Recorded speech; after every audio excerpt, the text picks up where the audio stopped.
What's good YouTube? Comme tu peux le voir sur le titre de la vidéo, aujourd'hui je te présente 9 leçons de vie qui m'ont impacté. 9 leçons de vie que j'ai retenues jusqu'à maintenant du haut de mes 22 ans. Donc ça va être une vidéo un peu différente, ça va pas être un vlog, je vais juste me poser, j'ai sorti le micro, je vais me poser, je vais discuter avec la caméra. Je vais essayer d'aller le plus rapidement possible pour pas que la vidéo s'éternise. Mais avant tout, pour ceux qui ne me connaissent pas, mon nom c'est Marc Olivier, je suis un entrepreneur chrétien dans sa vingtaine. Et sur cette chaîne, dans le fond, je partage les coulisses de ma vie en tant qu'entrepreneur chrétien à temps plein aux études. Donc c'est ça, aujourd'hui je veux vraiment partager 9 leçons de vie que je pense qui sont bénéfiques pour n'importe qui. Je suis encore jeune moi, donc c'est pas des trucs qui vont être extravagants. Il y a beaucoup de choses, je pense que tu le sais. C'est des trucs un peu généraux, mais je pense que ce sont des leçons de vie qui sont impactantes et pertinentes. Donc la première leçon que j'ai retenue, c'est un espace arrangé, un espace propre égale à une meilleure concentration, voire une meilleure productivité. Moi, je pense que si par exemple tu es quelqu'un, tu travailles dans ta chambre ou tu as un bureau, c'est important que ton espace soit constamment propre ou organisé, d'accord? Parce que moi, je pense sincèrement que ton espace, ta chambre, l'espace qui t'est dédié est une réflexion de tes pensées. D'accord? Si tes pensées sont souvent embrouillées, forcément tu vas voir que ton espace va être totalement désordonné. Et ça peut être l'inverse aussi, ton espace est totalement désordonné. Donc ça peut aussi être que tes pensées soient désordonnées. Après, c'est sûr qu'il y a une exception qui fait la règle. Tu sais, moi ça m'arrive par exemple que ma chambre soit pas arrangée, mais que j'arrive quand même à être productif. Mais pour la plupart du temps, mon lit est fait, ma chambre est faite, comme tu peux le voir en ce moment, ma chambre est faite, mon lit est fait. Et c'est quelque chose que j'ai remarqué qu'il y avait une corrélation. D'accord? J'ai remarqué que quand mon espace était propre, j'avais une meilleure productivité, j'étais plus enclin à travailler, j'étais plus apte à travailler. Donc je pense que c'est une leçon qui est assez importante à retenir, surtout pour les jeunes, les adolescents qui regardent cette vidéo. Je pense que c'est une bonne habitude à intégrer dans sa vie. Donc ouais. Ensuite, en numéro 2, j'ai retenu que tu ne dois pas dévoiler tes plans avant d'avoir commencé ou vu des résultats. Ça, je pense que c'est une leçon qui est importante, d'accord? Parce que lorsque tu parles de tes plans sans avoir vu des résultats ou sans avoir commencé, mais dans le fond, tu as un rush de dopamine qui est généré et tu as ce sentiment d'accomplissement, entre guillemets, comme si tu avais déjà accompli ces objectifs-là, comme si tu avais déjà commencé ces objectifs. C'est pour ça que c'est important de ne pas en parler avant d'avoir concrètement commencé. Donc, désolé.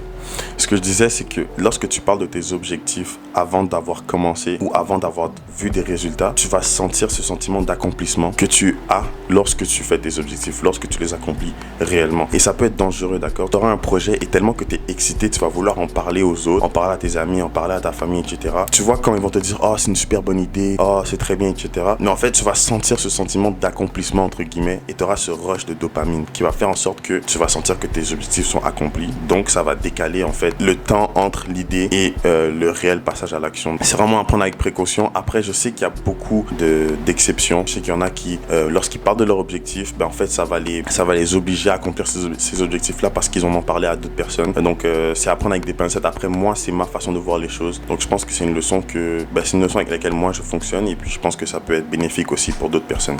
Ensuite, en numéro 3, j'ai retenu que le meilleur moment pour commencer, c'était hier. Et le deuxième meilleur moment, c'est aujourd'hui. Et dans le fond, ce que ça veut dire, ça, c'est que c'est facile de manquer une opportunité parfaite. Okay? C'est facile de te dire que le meilleur moment, c'était hier et j'ai manqué l'opportunité. C'est vrai. Mais ce qu'il faut se dire, c'est que le deuxième meilleur moment, c'est maintenant. Comme quoi, c'est jamais trop tard pour commencer. Tu as manqué le moment, entre guillemets, parfait. Mais aujourd'hui, tu peux passer à l'action. Et aujourd'hui, tu peux rattraper le temps perdu. En quelque sorte. Si tu ne passes pas à l'action maintenant, dans 10 ans, dans 5 ans, tu vas encore te dire la même chose. Le meilleur moment pour commencer, c'était il y a 5 ans. Exemple, le marché des maisons. Il y a 20 ans, les maisons étaient beaucoup moins chères. Mais logiquement parlant, peut-être que je me trompe aussi, les courtiers qui ont regardé cette vidéo, venez me corriger, le prix des maisons va continuer d'augmenter avec le temps. Donc, si dans 20 ans, tu te dis encore, oh, j'aurais dû acheter cette maison il y a 20 ans. Comme il y a 20 ans, tu te disais, j'aurais dû acheter cette maison il y a 20 ans. Bon, après, on est un peu jeune, mais tu vois ce que je veux dire, tu vois un peu la logique derrière ça.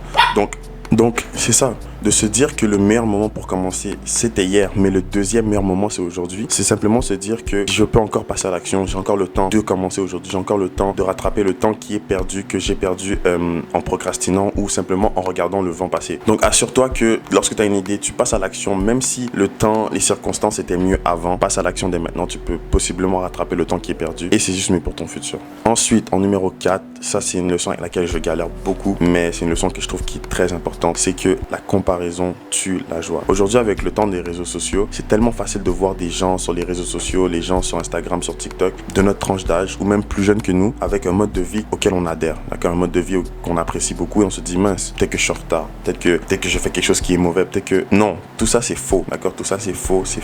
Chacun a son processus, chacun a son chemin, chacun a sa voie. Et puis à la fin de la journée, tu sais même pas si ces gens-là ce qu'ils font c'est vrai. D'accord, on est dans une génération où c'est tellement facile de faire semblant, c'est tellement facile d'avoir du fake, de juste montrer une vie qu'on n'a même pas. Donc de se comparer à ces gens-là, de se dire que mince, je suis en retard, je suis en arrière, je suis pas assez bon, c'est totalement mauvais. Et de se comparer, ben, ça va tuer ta joie. Peut-être que toi, tu es quelqu'un, tu atteins un certain objectif, tu trouves que cet objectif-là, il est bon, ça t'a pris du temps avant de l'atteindre. Mais là maintenant, tu vas sur Instagram et tu ouvres une vidéo et tu vois qu'une personne a atteint cet objectif-là il y a plusieurs mois, il y a plusieurs années. Mais tu vas te dire que, oh, peut-être que je suis en retard. Alors que non. Et ça va tuer ta joie que tu avais lorsque tu as accompli cet objectif. Et c'est mauvais pour toi. Ça va vraiment te ralentir sur ton processus. Donc je pense que c'est une leçon qui est très cruciale et qui est très importante à appliquer dans sa vie. En numéro 5, j'ai retenu qu'il faut réduire le plus possible le délai entre l'idée et le passage à l'action. Ça, c'est assez simple. Ça en parle pour lui-même. Quand tu as une idée, passe à l'action le plus rapidement possible. Écris-le sur un journal, écris-le sur un bout de papier, fais des recherches, mais passe à l'action le plus rapidement possible, juste pour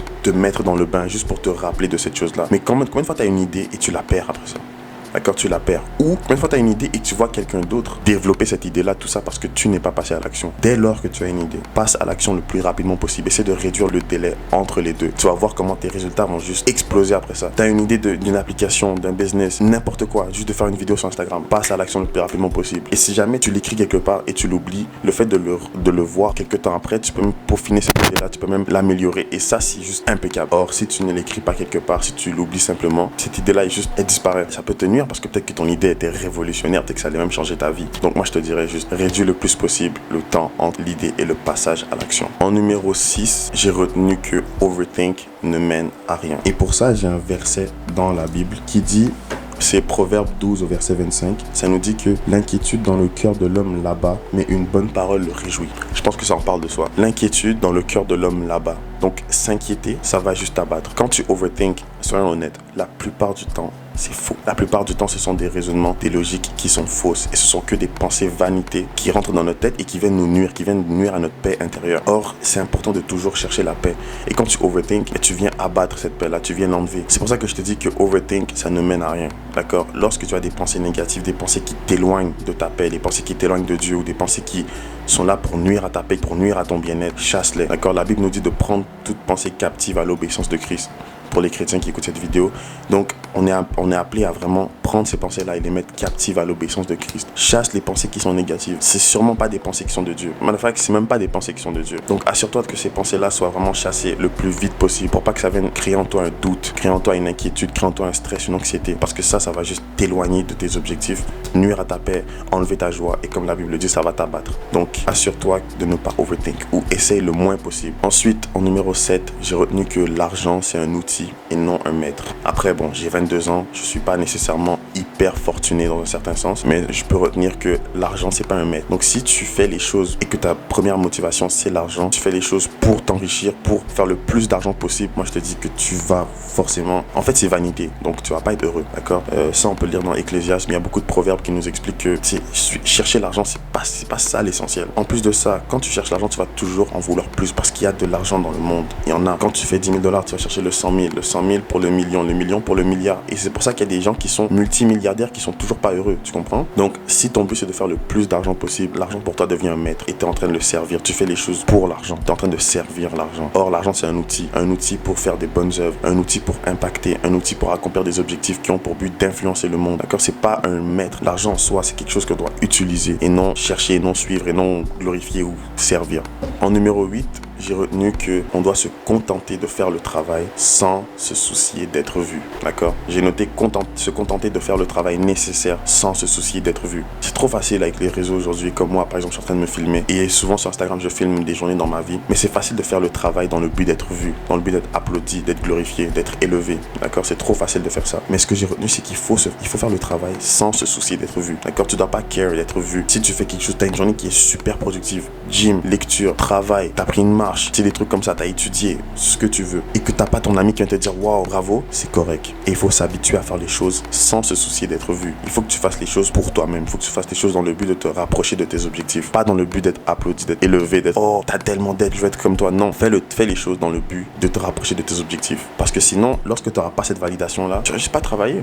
Quand tu vas être dans ta chambre pendant une semaine, tu vas pas sortir et qu'il y a personne qui vient te voir, tu vas même pas travailler. Parce que ton but primaire, c'est d'être vu par les autres. Ton but primaire, c'est d'être accepté, d'être validé, d'être élevé par les autres. Et ça, ça va juste t'empêcher d'être productif en tout temps. Il faut s'habituer à faire les choses dans l'ombre, faire les choses sans se soucier d'être vu. Parce que ton but primaire, c'est pas d'être validé, c'est d'accomplir tes objectifs. Et pour finir, en numéro 9, j'ai retenu qu'il faut pas que tu essayes de plaire à tout le monde. Tout le monde ne va pas t'aimer. Et c'est totalement correct. Ça, c'est une leçon qui est un peu vague, mais je pense sincèrement qu'on n'est pas appelé à plaire à tout le monde. Ok? Même Jésus, l'homme le plus parfait de l'histoire, il avait des ennemis. Donc, qu'est-ce qui te fait dire que toi, t'en auras pas? Qu'est-ce qui te fait dire que toi, t'auras pas des personnes qui ne t'apprécient pas pour aucune raison? Si tu essaies de plaire à tout le monde, tu vas forcément te perdre. Exemple, moi, j'ai une marque de vêtements. D'accord? Vêtements to the sky, pour ceux qui le savent pas. Et il y a des personnes qui aiment les vêtements d'une certaine manière. Exemple, moi, j'aime les vêtements très simples. Souvent, je porte du Uniqlo, donc des vêtements sans design. Mais il y a des personnes qui aiment les vêtements avec beaucoup de design, avec beaucoup de graphiques, beaucoup de couleurs, etc. Si j'écoute ces personnes-là ou si j'essaie de leur plaire en faisant des vêtements avec beaucoup de design, je ne vais pas me plaire à moi, d'accord? Et je vais me perdre parce que c'est pas des choses avec lesquelles je suis à l'aise. Le genre de design avec plein de dessins, c'est pas les trucs que moi j'aime faire. Mais si j'essaie de leur plaire, je vais pas me plaire à moi-même. Et c'est correct de ne pas plaire à tout le monde. Le truc qu'il ne faut pas faire, c'est essayer de plaire à tout le monde. Faut pas être un lèche-bot, faut pas être quelqu'un qui veut être validé par tout le monde. Donc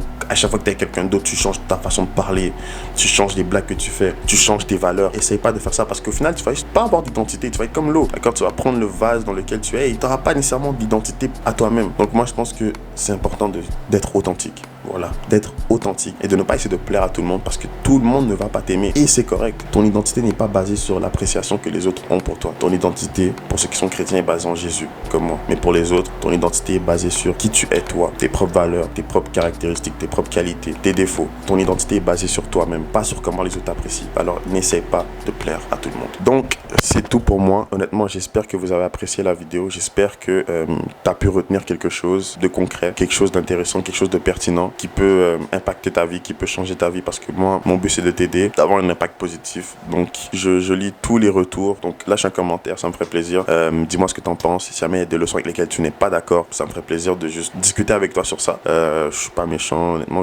C'est mon avis à moi, c'est pas une finalité en soi, c'est pas un ultimatum. Donc c'est tout pour moi, honnêtement. On se capte pour une prochaine vidéo. Je vais essayer de poster plus de contenu. Si jamais j'ai des réflexions comme ça, je vais pouvoir les partager vu que c'est ma chaîne. Donc voilà, j'espère que vous avez apprécié. Dites-moi ce que vous en pensez et on s'attrape pour une prochaine vidéo.